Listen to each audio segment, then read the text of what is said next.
మనలో చాలామంది పేర్లు, ఫోన్ నెంబర్లు లేదా చిన్న విషయాలైనా మర్చిపోతుంటాం. కానీ ఒక వ్యక్తి తన జీవితంలో చూసిన దాదాపు ప్రతి విషయాన్ని మర్చిపోలేదు. అతని పేరు సొలొమన్ షెరషెవ్స్కీ.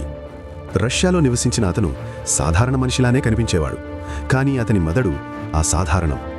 ఒకసారి విన్న పదాలు, చూసిన సంఖ్యలు లేదా చదివిన వాక్యాలు అవి అతని మనసులో శాశ్వతంగా నిలిచిపోయేవి. శాస్త్రవేత్తలు అతన్ని పరీక్షించారు. వందల సంఖ్యలు చదివి వినిపించారు. కొన్ని గంటల తర్వాత మళ్లీ చెప్పమన్నారు. అతను ఒక్క తప్పు లేకుండా అన్నీ చెప్పేశాడు.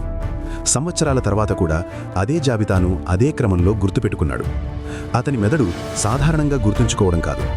ప్రతి శబ్దానికి ఒక రంగు కనిపించేది, ప్రతి సంఖ్యకు ఒక ఆకారం, ప్రతి పదానికి ఒక దృశ్యం. అతని జ్ఞాపకాలు చిత్రాల్లా ఉండేవి.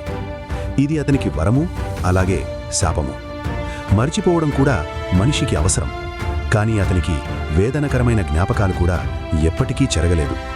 మనిషి మెదడు ఎంత అద్భుతమో అతని కథ చూపిస్తోంది. మన పరిమితులు మనం ఊహించినంత చిన్నవి కావు. మన మెదడులో ఇంకా అనేక రహస్యాలు దాగి ఉన్నాయి.